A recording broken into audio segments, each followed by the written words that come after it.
Square One DSM is an initiative of the Greater Des Moines Partnership.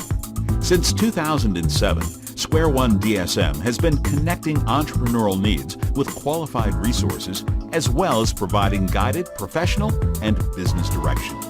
Square One DSM helps entrepreneurs maximize their successes by helping them navigate resources, strengthen knowledge, improve skills, form strategic alliances, and secure proper capitalization.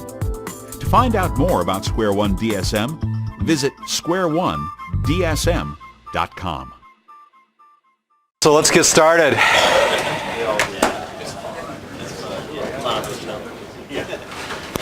Why the hell did all you people come here today? God.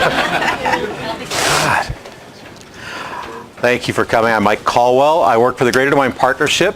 I run something called Square One DSM that is focused on entrepreneurial efforts in the metro and beyond. Also run Plains Angels with this gentleman right here, Tej Dhawan, who's the other person to help found and run Plains Angels. Yes?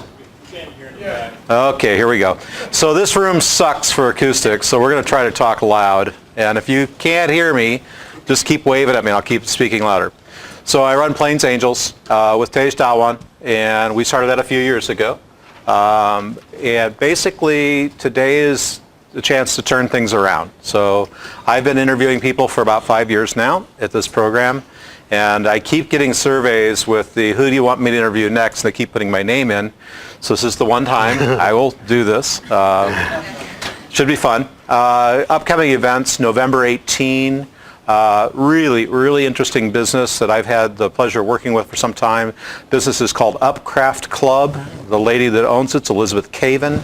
It is truly amazing. It has to do with digital sewing patterns and creating an intermediary market between pattern designer and end sewist. And I had no idea how big this market is, but it's way bigger than people think.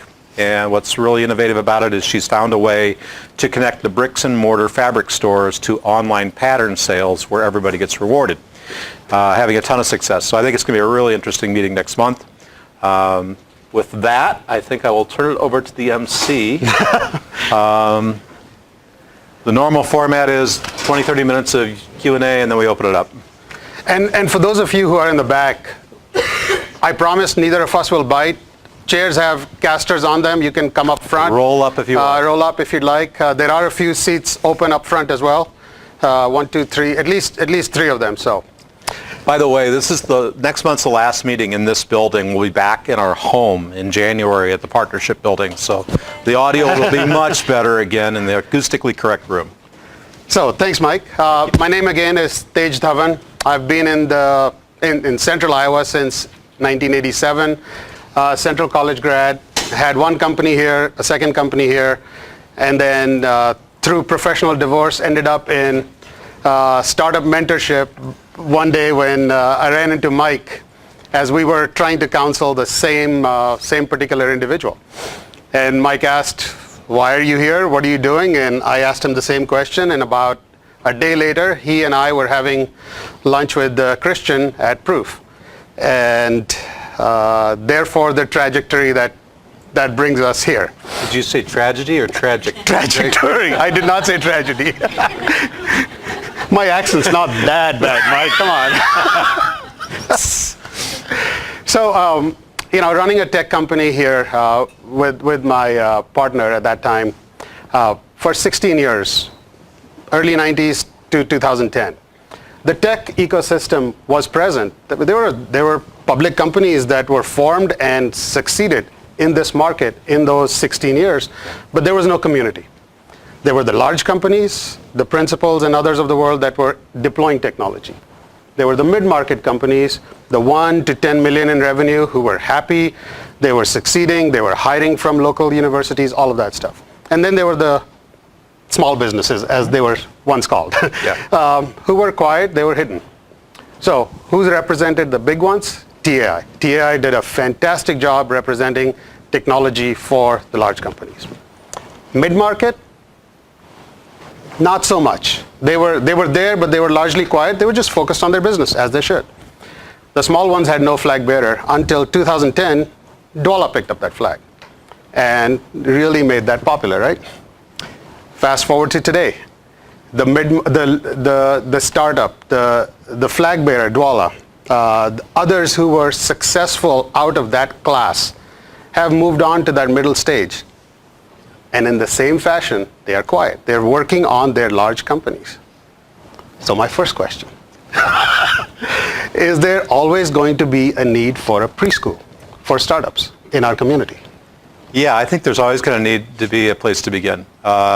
I think that if you go back to one of the most common things stated, that 4 out of 5 new businesses fail, and then you get underneath that and say why, it's a lot of innocence, it's a lot of assumptions, it's a lot of, I'm just going to go try it, see what happens. And so I still think there's a place for having people have a chance to maybe learn from others, get a little advice. So how do we nurture that ecosystem? You know, the preschool, the kindergarten teachers, the council that starts at the very early stage has to be engaged deep and engaged often, engaged middle of the night and early hours of the morning. No kidding. How do we nurture the ecosystem within this community so there is a big base of those supporters?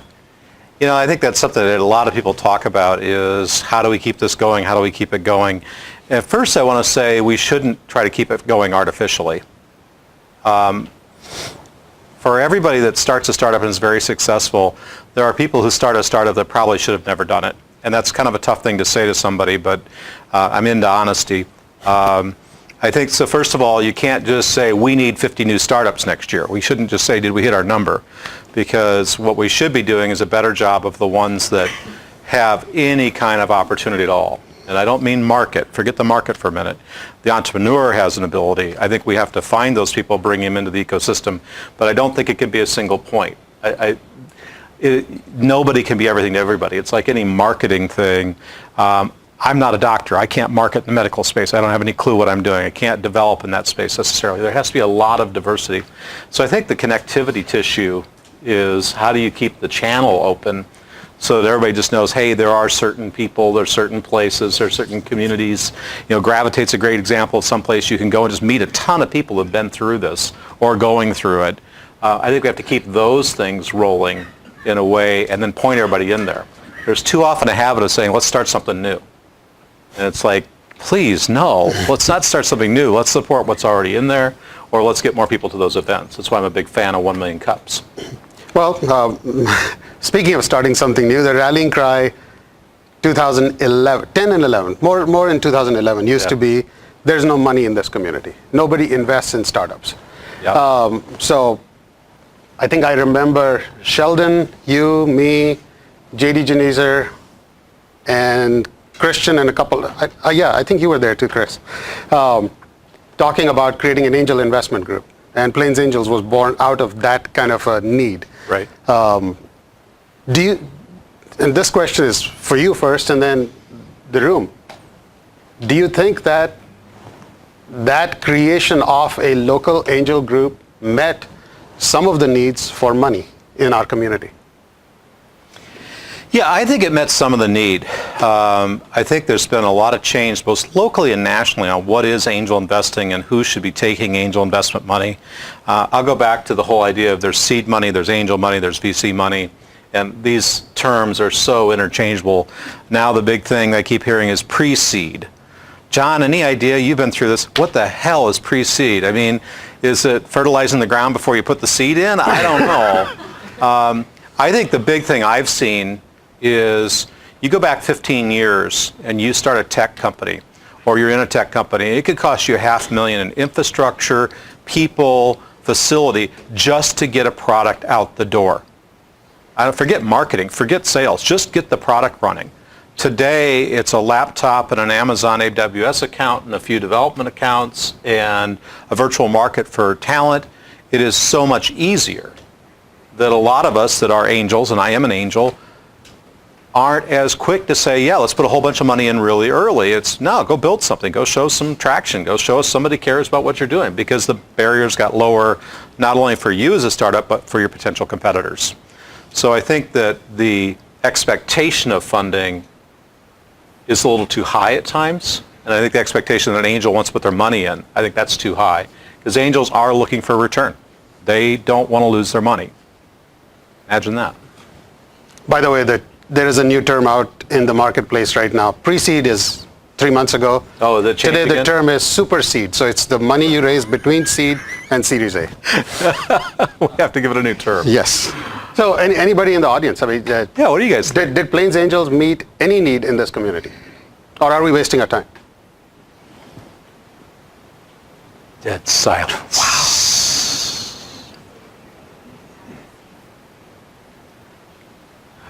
You're interested in hearing what we have to say about pre-seed?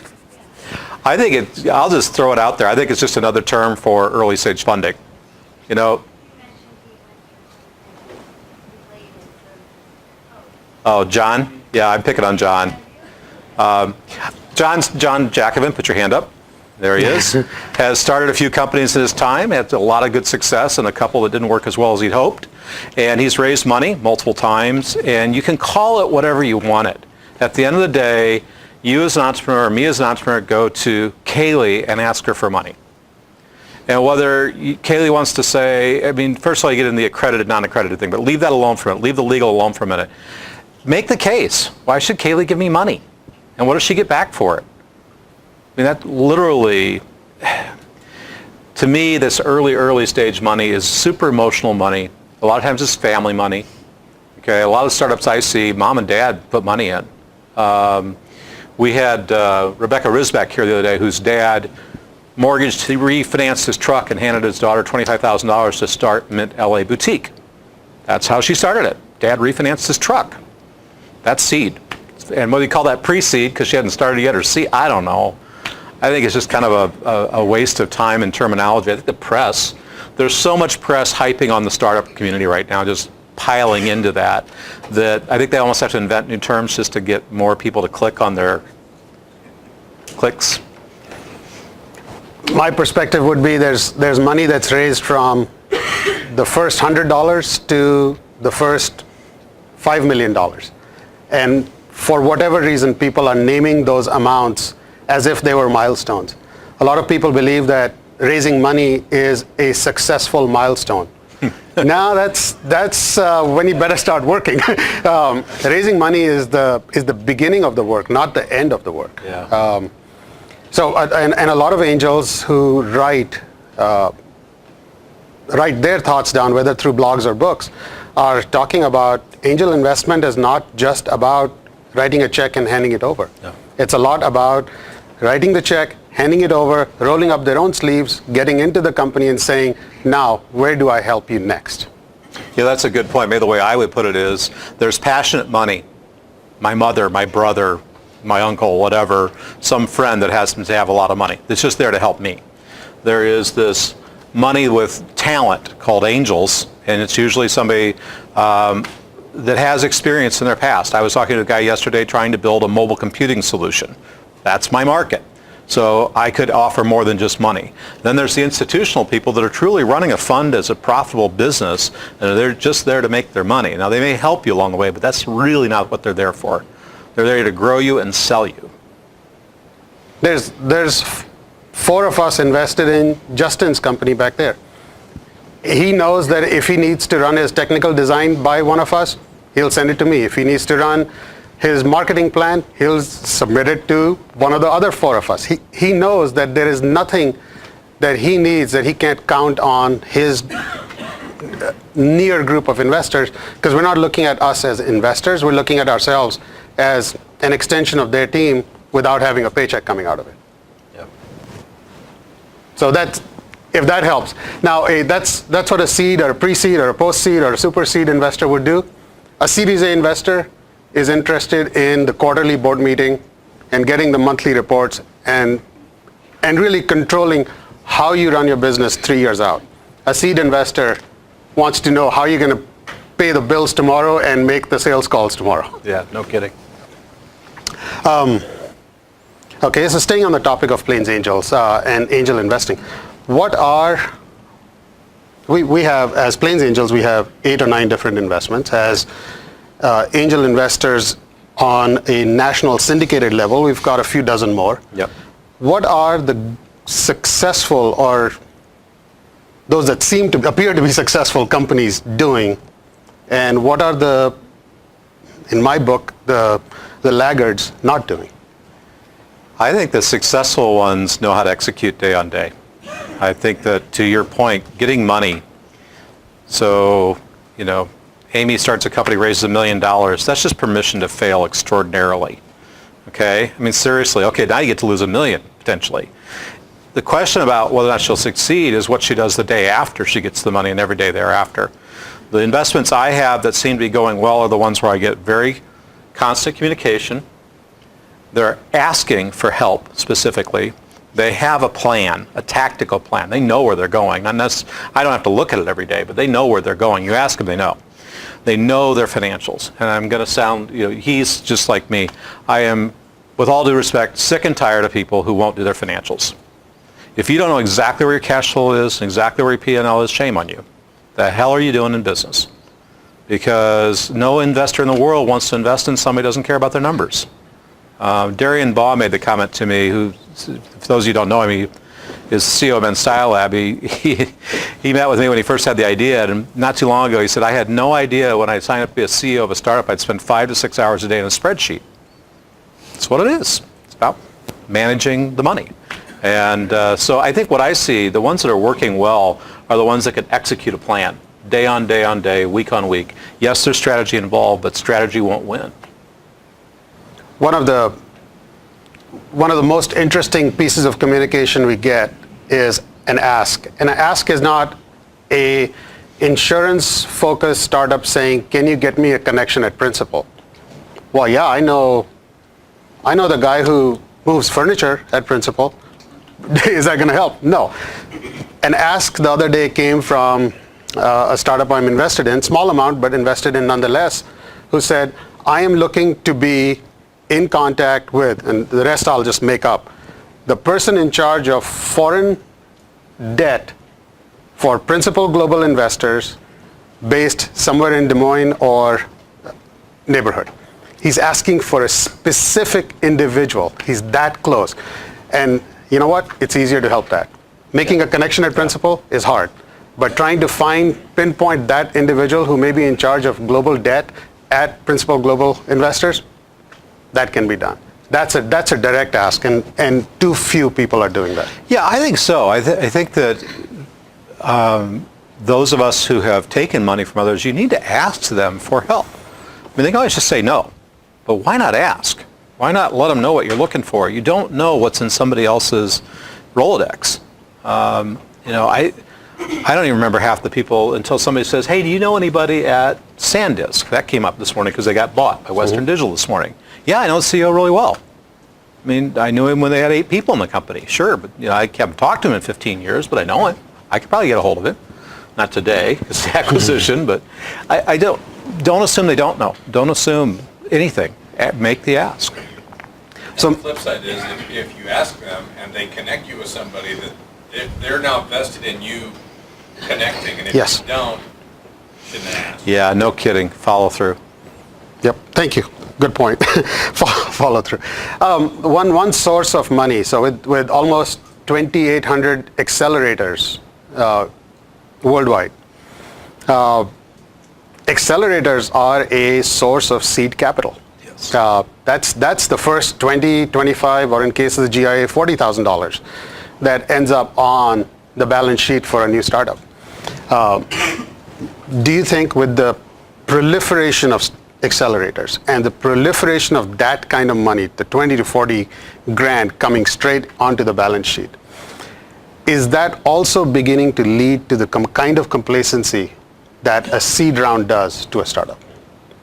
Especially as soon as the 3 months at the accelerator are over. I think so. I mean, I think the challenge with having too many accelerators right now is that they're all competing for the same startups.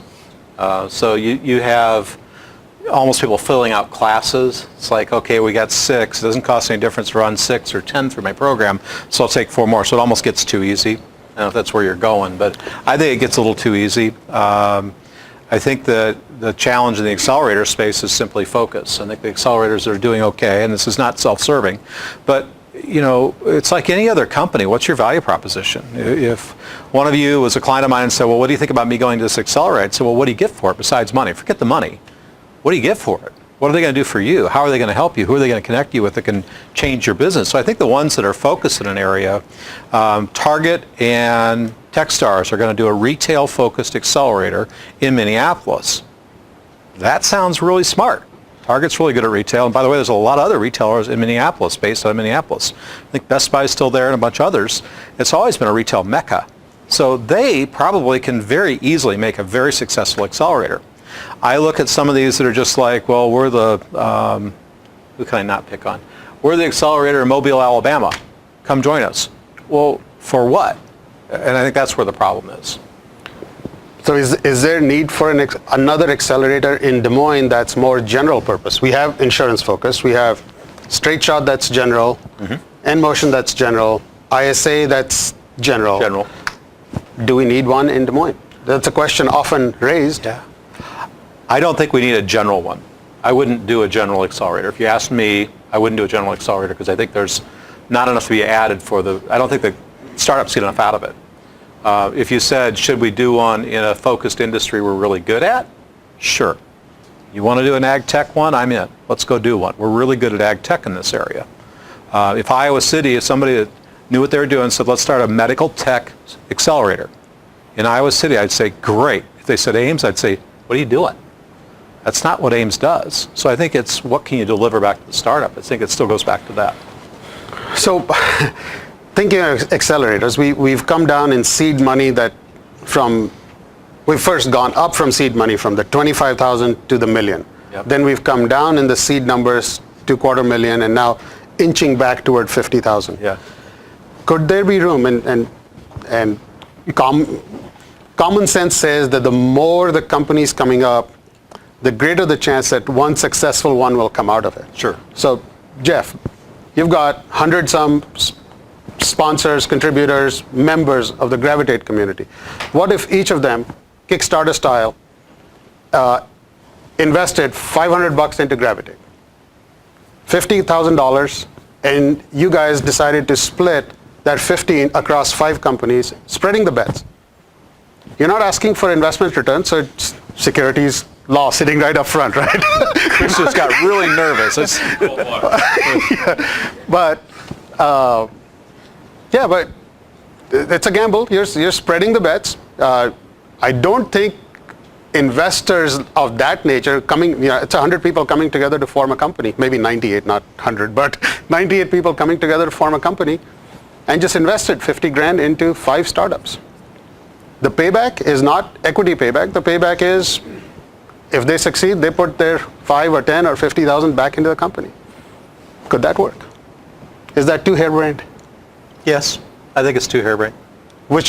So it would not, do you think, work, or could work? I don't buy the law of large numbers in startups. Just because 100 people have an idea for a startup, it doesn't mean any of them are going to succeed. Yes. I mean, an idea is so little of a startup. So little. I mean, yes, you have to have a good idea, but you've been famous for saying this. When you come up with a great idea, start with the proposition that another team somewhere on the earth with more money and smarter people are working on the same thing. Go. How are you going to beat them? Because there's a lot of people on the earth, and it's really easy to do a startup in a lot of countries now. It can be done in a lot of places. And it's a global economy. I mean, we're 1% of the population of the United States, less than 1% now, and the population of the United States, 4% of the world. We don't matter. We're a rounding error. So you can't just get in that myopic, because we've got 100 people here doing it, it'll work, because the law of large numbers is not the 100 here, it's the 10 million people across the globe trying to start something right now. So no, I don't think so. I think you got to be focused.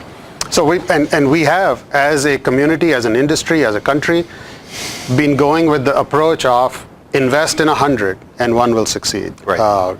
Grow 100 and 2 will make it. So we should, by those numbers, we should have a graveyard full of dead companies, but lots and lots and lots of founders who keep recycling and coming back in and coming up with companies. But the landscape looks more like hospice. They're all on life support. They're not dead yet. No, there's some companies doing all right. I'm sorry. I should say a lot that should have died are on life support. Oh, a lot that haven't died, fallen Yeah. over yet? Yeah. They're dead that haven't fallen down yet? Yeah. How do we as a community make it okay for the idea that did not work to be euthanized and move on? This is not anything to do with our community. This is nationwide. Get used to failing. Failing is good. It's how you learn. I mean, I don't know about you, but the first time I tried to shoot a three-point shot from the arch of a basketball court, I did not make the shot, nor did I make the free throw. And I had to fail a whole bunch of times to get it right. And we don't like failure. We don't like to deal with failure. And the Midwest, especially, is not good at handling failure. We seem to kind of wallow in the idea that that's bad, and it's not. I don't want to make this a rant on education, but you learn by failing. Yeah. That's a good point. How do we encourage that? Fail fast and fail quick. Well, I don't believe in fail fast necessarily by a rule by itself, but if you know you're going to fail, finish it and move on. I think you encourage it through examples of people who've done it, and you celebrate it a little bit. I don't mean throw a party. I think I'm not into having a wake per se, and we don't need alcohol for everything, although I do enjoy a beer. I do think that we have to say that's okay. There's a couple people in this room who've had what would be termed a failure and who've publicly stated it. I was rather proud of them. I thought it was great that they did it. Move on. It makes them more credible. As an angel, I would much rather invest in you if you've had a couple failures and dealt with it and learned from it, and then came back and said, okay, I'm going to raise round 3, my third company, and here's what I've learned, here's what I'm going to go do. Versus someone who has never raised a round and never started a company. Believe me, newbies are scary. I mean, with all due respect, if you've never run a company and you've never raised capital and you've never built a product and you've never marketed a product and you've never serviced the product and you've, wow, you've got a hard road.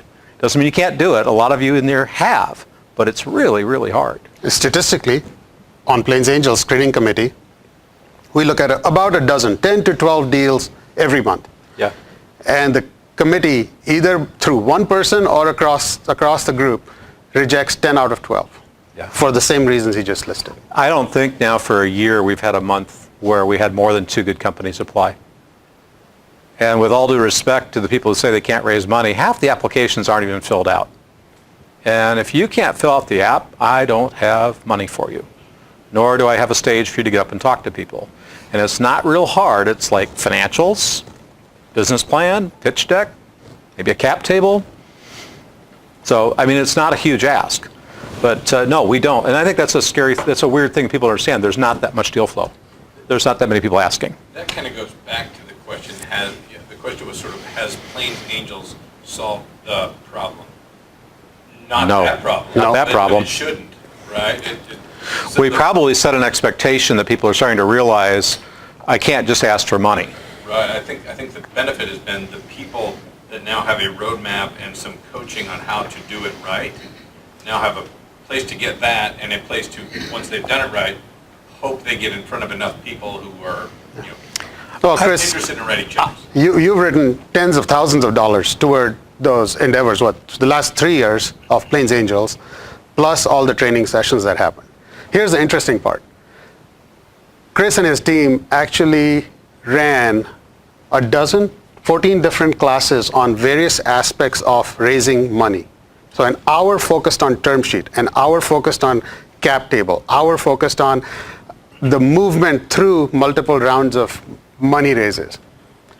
Guess who was in the room and guess who was not in the room? Everybody, every single person in our extended community who makes money from venture capital was in the room listening to that advice. 0 entrepreneurs. And nobody showed up. 0 across a year's worth of curricula. Now here's what has happened in Plains Angels. One of the positive things, a couple of serial entrepreneurs have recently let us know they're going to raise some capital.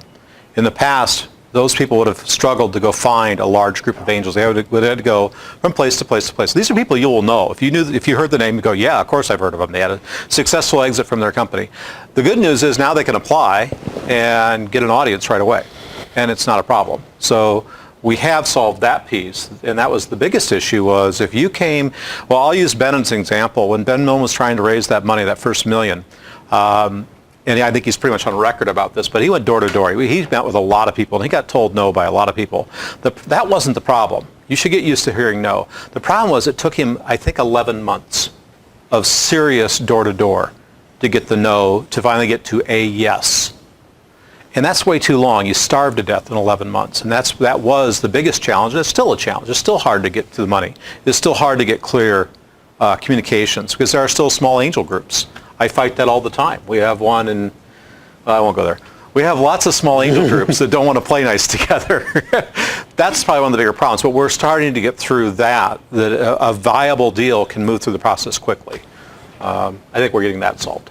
Yeah, and we know of deals from Des Moines that have now been exposed to, and some of you have heard me say this at 1 million cups, a deal from Des Moines that came to the table last month or 2 months ago, within 3 weeks had not only been seen by local investors, the video had been seen by local investors, it was a woman-owned, woman-led business. So it received a connection to and attention from a group that only invests in women-run businesses out of Kansas City. Right. And angel groups from 6 states, from Oklahoma all the way up to Minneapolis, had gone through the profile of the business literally over an hour. She didn't even have to make connections with any of those people. The deal flow had happened just organically. And by the way, that's the advantage of an angel group. If you ever go, why a group of angels versus individuals? With an angel group, we tend to be networked together. We tend to share deal flow. If we're investing in John's latest company and we think it's a good idea, the other angel groups we work with really want to know. It's not us selling it to them. And they're like, please send John's deal to us. We'd love to see it because if you guys are in, man, that's really interesting. Should we open this up? One more thought. Yeah. Right. So we've got companies. You can't say that the Des Moines area or the Central Iowa area doesn't have successful tech companies. Mike's sitting here. He represents one. Workiva is another. There are Submittal Exchange another. These are companies that were born here, didn't go to an accelerator, didn't go to the traditional angel groups, were not on pitch and grow kind of sessions. They were not in front of the 1 million cups of the world.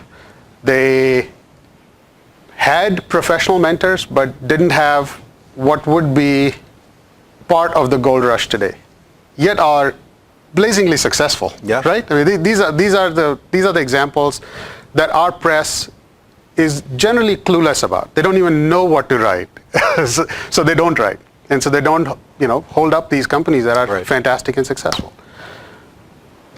If that's the path that succeeded, and the gold rush is going a different way, accelerator, angel investing, and pitch and grows, and innovation this and innovation that, and this venture program and that venture program. Why the hell are we wasting time on here when successful path has been written about elsewhere?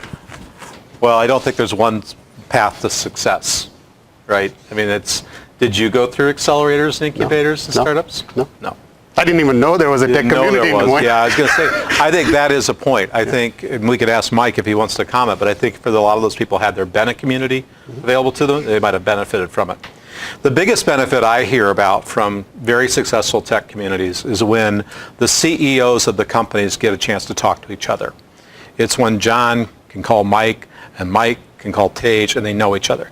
The hard part is when I keep picking on John, but he's got this orange shirt. I can see him right there. Is if you are John and you're in this community, and you don't know anybody, you're on your own. And that's really hard. You need some people you can just call and talk to that aren't in your marketplace. So, no, I think it's still worth doing. I think the whole end goal can't be to count startups. It has to be to build a network.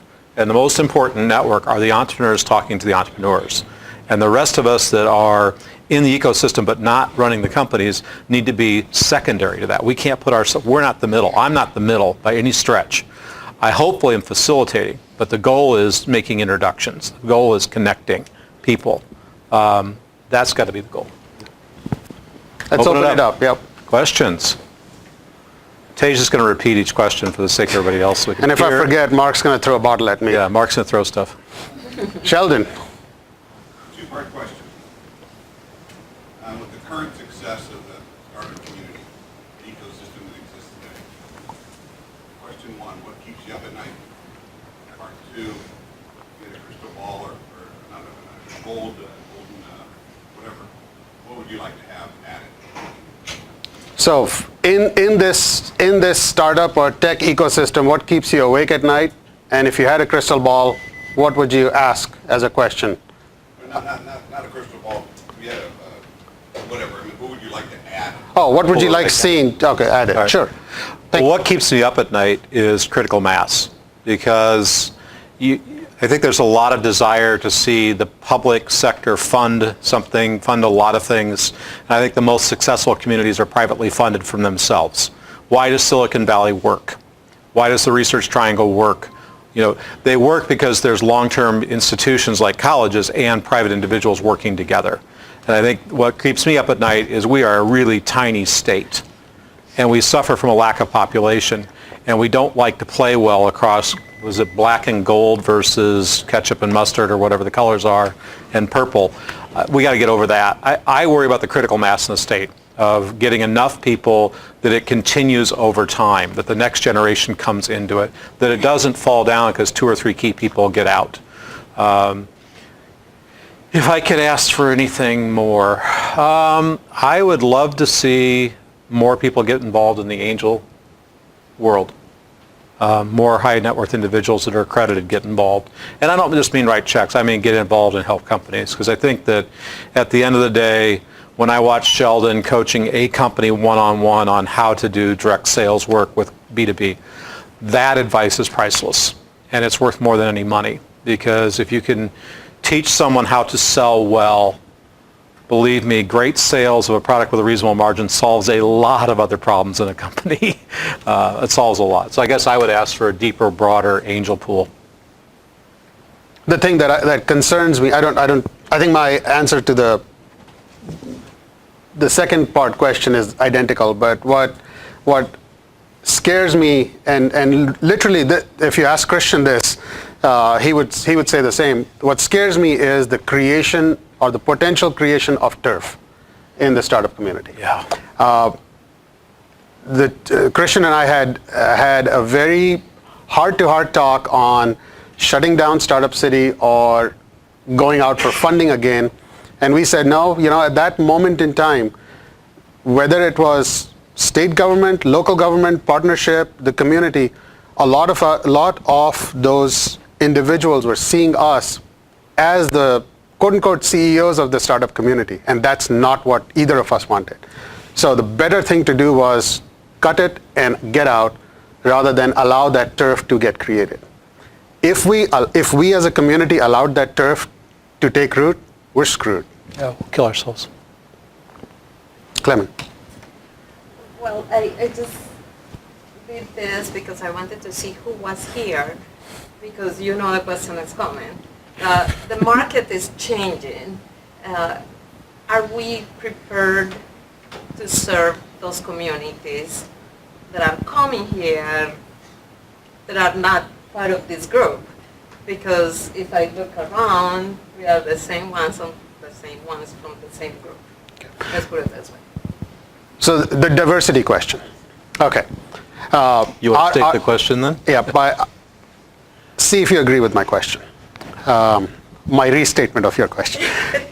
Is the startup community, not just tech, but startup community, ready to accept the larger minority entrepreneur population that's coming into Des Moines? Is that fair? Prepared to serve it. Prepared to serve it, sure. Do I get to answer it or you get to answer it? Go for it. I'll think of my answer. We rarely agree on everything at detailed level, which is why we like being around each other. I think it's making some initial inroads. I don't think it's ready yet. I think that one of the biggest problems, I don't want to put it off of the startup community, but one of the downsides of what's happened to media is it's fragmented. There was a time almost everybody read the paper every day. And getting something in the paper meant most people got to read it. Now, that assumes the ability to read the English language. And I understand that's not always the case. But in general, now the problem is to get one communications out, you've got to put it into about 15 different forms of channel. And I think for the startup community, if you are very motivated to serve minority-based or whatever specific niche base, is how do you talk to that niche? right? Do you talk to them on Meetup, Facebook, Twitter, a blog? I don't even know what else is out there. I get confused by all the new platforms, and it's to this turf thing. I mean, the question is not any one group, it's how do we get consistent communication across a large group so that when someone new comes into the ecosystem, at least they have a chance about hearing about something. I don't think we're prepared to serve it in all ways by any stretch of the imagination. At the same time, I see more diversity in the startup community in Des Moines than I see in most of the other communities in Des Moines. The number of minorities, different non-English speaking people that walk into my office is much higher than I see in other avenues. It's not at all uncommon anymore.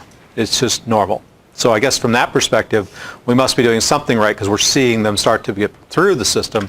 I certainly can't believe it's easy for them. I think it's still very hard. There's probably, I'm going to guess, there's under 12 out of the 60 or so in this room who know the name Ying Sa. Or know the name San Wang. So San's from Singapore, Ying's from China. Ying runs an organization called Community CPA. If you walk into her office, it's like leaving Iowa and arriving in New York. It's the U.S. It is. She runs a group an event called the Immigrant Entrepreneur Summit. And if you walk into that event, it's in mid-November. If you walk into that event, you're going to see entrepreneurs receive awards for things such as there are businesses locally that warehouse, store, and deliver cans of soda to the local convenience stores. And not making tens of thousands, not making hundreds of thousands, but making millions doing that, day in, day out. Those are the kind of people she's celebrating, and those are the entrepreneurs our community never knows about. Don't know about them.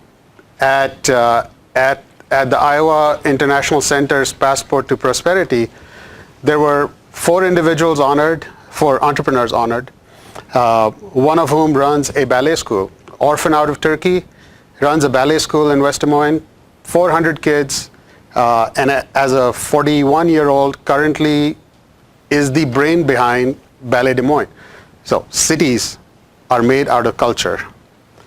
Culture in cities comes out of the SOBs, the symphony, opera, and ballets. He, single guy with a small board, is supporting a pillar in our community. We don't know about him. We don't know about Sir Kanusta. But there is a part of the immigrant entrepreneur community that knows it, recognizes it, and needs connections and support. We have to find ways to have Ying in this room. That woman is energy like none of us have. Gosh. Maybe it's just our next interview, right? Question? Yeah. All startups should see, what is the number one mistake people make when they're in baby stages? Think too big? Try to do too much at one time? Do they try to overthink things? You want to restate that one? What is the number one mistake startups make in the infancy stages? It's your floor first. I'm just adding on, right, Mark? Only get to pick one. You can pick Biddy, I don't care. We don't want to. I think the number one mistake in general is not going out and learning enough first before they start. And it's going to be somewhat startup specific, but I think one of the saddest things is when you have somebody come in and say, I'm $40,000 deep in this. This happened to me about 4 months ago. A gentleman came in, he had spent $40,000 with a developer writing a product. He said, there's nobody like this in the world. It's the only thing like it. And I turned around and got an angellist.co and did a search in his marketplace and found 19 startups doing exactly what he's doing. All have received substantial funding. And I think the scary part is the idea that if I do a Google search and I can't find it, it doesn't exist. And you can apply that to a lot of other things, but I just use that as an example. I think the idea of, is there a competitor, is anybody doing this? Just a lack of doing their research and their homework. One of the things so this is a mistake I've made and lost money over. trying to build the product before trying to sell it. So it's a corollary to Mike's statement. But if you have an idea for a product, try to sell it right now. Try to create a Facebook ad for it right now and see what Facebook tells you. So in my case, Facebook told me that in the Midwest, there were 32,000 potential customers for this product. At $25 a year for that product, there is no way in hell I'd make any money. I should have shut it down at that phase. The problem was I asked that question 19 months into development and selling. Yeah, you're absolutely right, because I made the same mistake in a startup a couple of years ago. I built the product first. I think building the product first is a horrible mistake. It is so much easier to build a product. There's a lot of good development shops in this town that can build the product you need to build if it's electronic. There are a lot of places to source product if you're selling a retail good. That's not the hard part. Darian Baud, I think, did the right thing. When he started Men's Style Lab, he literally asked a bunch of friends if they'd buy his product. And they did. Then he asked them to share it with somebody else, and he created a one-page website. Just put in your email, say yes. And they did. Then he figured out how to fulfill it. Because why build all this? Why raise all the money if it's not going to work? And it's so easy to say, I'm going to sell it on Facebook, I'm going to sell it through. Well, prove you can do it over and over and over. Prove that you can run the campaign week after week after week with a predictable result. Now you might have an idea that's worth building a product for. Yesterday, I was watching 4 pitches from startups that are going to stand up and deliver their pitch for money, customers, what have you. But in that session of the 30-minute session of counseling somebody through a pitch session, we asked the startups what they intended to get out of that presentation. Were they expecting us to be customers or investors or something else? They stated what they wanted us to be, yet delivered a pitch that did not match that. That's a mistake. You have to know your audience. I'm not quite even at 10% of what the lady sitting next to me yesterday was doing. I know when I walked into this room, one of the first things I asked Kim for is, who is in this room? So I can target my question and my statements to you. Right. Because each of you has a different profile. She had gone 10 steps further before the entity walked in. She knew what kind of questions she was going to ask of them, depending on if they asked her to be an investor or a customer or a mentor or somebody else. So the startup has to also do that level of thinking, that level of introspection. Other questions? Yeah. So it might just be a perception thing for me, but I understand that we support a lot of tech startups, which is great. But as an entrepreneur, I look for engaging with other entrepreneurs that speak my language, and I do not speak tech. So I heard you say there's not an interest in starting a general accelerator. My question, I guess, would be, within your team of angels, is it a diverse enough mix that you have support for other entrepreneurs who are not tech startups? So let me repeat that question. Yeah. Is the angel community diverse enough to listen to pitches from non-tech entrepreneurs and be willing to invest and be willing to mentor? Is that fair? Okay, so the vast majority of the people in Plains Angels are not tech people. 80% of them have no tech knowledge whatsoever. All right. The age range of the angels are about 25 to 30, 25, 26, 27 is the youngest. The oldest is over 80. They are in a number of different industries. They're mostly law, finance, manufacturing, publishing, banking, private businesses, taking businesses public.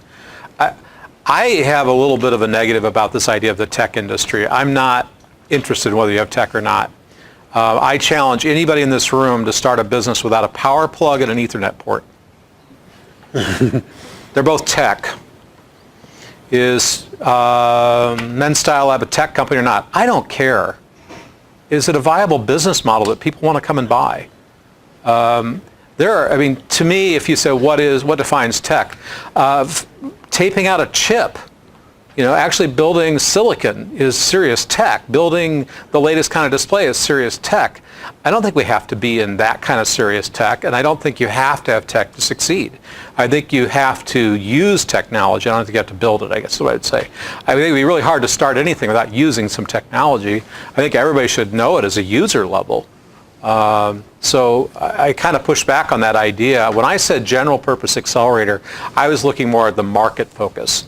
So are you focused in a market, and sometimes it's a technology, but the target thing, are you focused on retail? Okay, we'll go to a retail. From a tech standpoint, Disney and Techstars does an animation accelerator. You can imagine between Disney, Pixar, and Techstars, that's got to be pretty damn good. But, our focus with the insurance industry is not about the tech. There's some pretty cool tech in there, but it's about the industry. Well, it seems like, I keep trying to find other entrepreneurs, but everything I come across seems to be so again, like perception, maybe I don't know.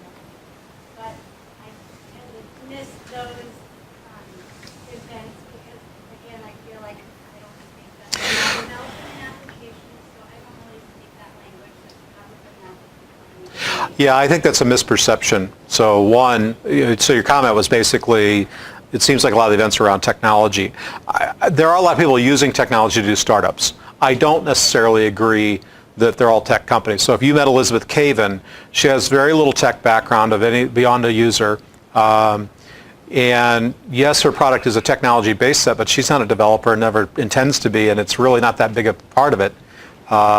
So I would just challenge you to go talk to some of those people, and you're going to find out for every programmer you put on a team in a mid-sized company, you're going to have at least a couple other people doing something else in the company. It's not about a bunch of programmers and that's it. It's marketing, finance, sales, business development, HR. It's all those pieces. At some point, those jobs get done no matter how big you are.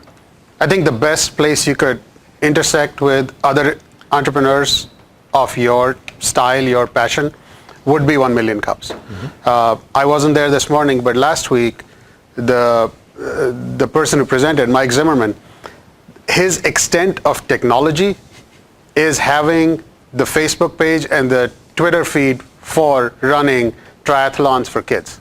Yeah. Everything else was just race related. To kind of jump a little further on that, I think sometimes people try to develop technology for the sake of technology. And there are so many great tools out there right now that are already there, and there's no reason to build it again. Well, I understand the need to invest in tech startups because that is, but, I just think having a hard time getting a sense of what our community is really doing. Yeah, and I'm not trying to disagree with you. I don't think we're investing in tech startups. I think we're investing in startups. If you look at like IEDA, they have that innovation fund program where they're funding companies. A lot of stuff they fund is not tech. Now, some of it is. I grant you some of it is, but a lot of it is not. There's a lot of other types of companies. If you were to look at Plains Angel's portfolio today, of the 8 companies, 1 would be identified as pure tech. Yeah. 2 are lighting companies in LED space. 2 in agriculture, 1 in bioscience. Yep. And I'm forgetting. But anyway. Men's Style Lab has investments. Yeah, Men's Style Lab. Men's retail. And men's fashion. Of all things. Yeah. Crazy. Are any of the current Angel, partially, I mean, there's women in the cap table in this, and there's a woman CEO in one of them. Pure only? Not that I know of. We've got some angels that are CEOs that are women. Sorry, I don't think to be the only one asking questions. You're doing great. Don't worry about it. I don't know of. I know of some people that have started companies that are women-only companies. They haven't taken money from Plains Angels. So to support your point about that, I started a company 2 months ago which does product development. It's an engineering service company. The only tech I use is pretty much software, but I do rely on other shops in other areas to build products for that development. But yes, to your point, there are entrepreneurs out there like myself, but as far as coding goes, I don't need that to run my business. And I do think in Des Moines, there, at least from my personal experience, starting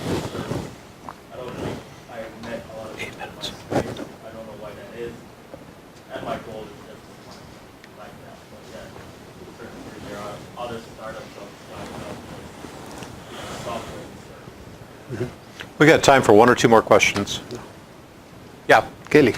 Well, I think we can all agree that startups need a lot of support, especially when they're young and they're just an idea.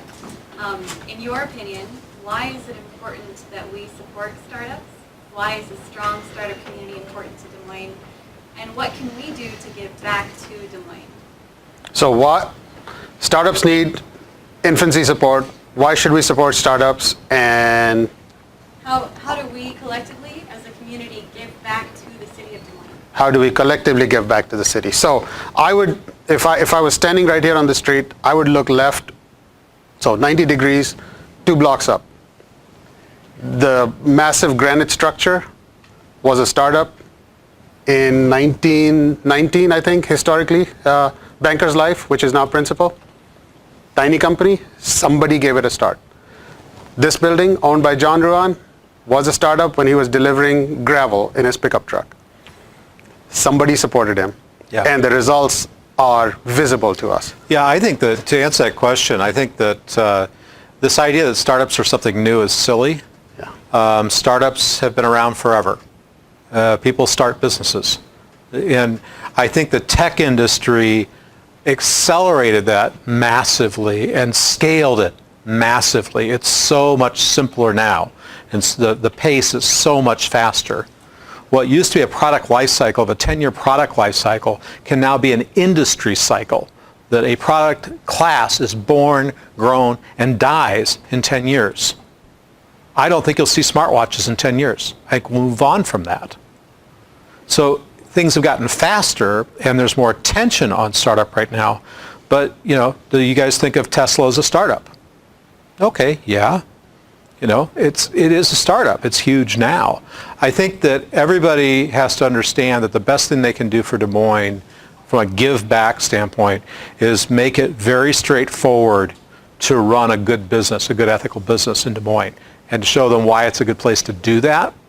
At the end of the day, I'm more interested personally and passion-wise, but also the partnership, in making sure that the people who run successful startups stay here than I am worrying that their companies stay here. Because whether, I think about somebody like Jim County, who's helped start and run and grow and sell a very viable company, I think he's had much more impact on the environment outside of that company than he had inside. So those entrepreneurs that become massively successful and have decided Des Moines their home, they add huge amounts to the ecosystem. But I think, and so they're the easy ones to hold out, but I think there's a lot of people who are just trying to help because they want to see the next business grow. Face it, for those of us who've worked in large corporations, the goal is to kill off jobs. We don't say that in public, but believe me, you go through your budget every year trying to figure out how do you cut people from a percentage of revenue, percentage of profitability. We got 19,000 ways to measure it in corporate America, and it sucks, and it's the way it is. And a lot of times you do it by outsourcing to small businesses. So to me, there are innumerable reasons to support it, and the best way to support it is the direct involvement with those startups, buying from them, buying local, like our campaign's called Look Local First. Buy local, right? If you're going to go out to eat local. Try to buy products local if you can. I think that's a great way to do it, and then just mentor. Final question? Final thought? question. Who wants it? Kim's got one. Kim. So you guys have developed and started different things. What's been your favorite baby and why? Favorite startup and why? Yeah. For yourself. That I did? Yeah. I'll tell you take this one first. I don't know what to say. What has been my favorite baby and why? So the day I was handed a 2.8% increase at my then employer, and I walked to the Secretary of State's office and gave him $5 to get the article or the name reservation, and start consulting that day and writing code for whoever would hire me. That was my favorite baby. Made me independent, took me from a 40-hour work week to a 90-hour work week. And I wouldn't be here had I not been given that 2.8% increase that day. He's not kidding about a 90-hour work week, and a productive one at that. I've done a lot of fun things. I have not successfully started my own company on my own that's a profitable company. I've got a couple of companies. They're okay. They're not, I don't think they're great successes. I helped with one. I was part of a team that grew something very, very large, and that was good and bad both. I think what is probably the most passionate for me is startup models. For those of you who work with me, you may know that I kind of am crazy and like Excel. And I saw a lot of entrepreneurs wasting a lot of time inside of Excel, trying to figure out how to do a cash flow statement and a P&L statement. And it's, the math never changes in accounting. It's pretty much the same math. Cash flow is cash flow.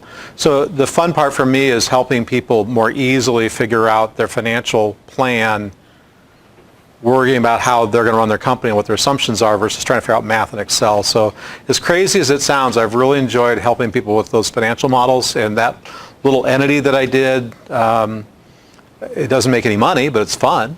So I guess that would be my answer. I wouldn't pick a startup, though. I think there's been a lot of fun startups here. All right, well, with that, we're going to close off. Tej, I'll be here for a little bit afterwards. Thank you all for coming. You will get a survey in the mail. Please fill it out, because crazy things like me showing up to speak happen. I'm looking for great ideas for speakers for next year. I really am. Thank you for coming.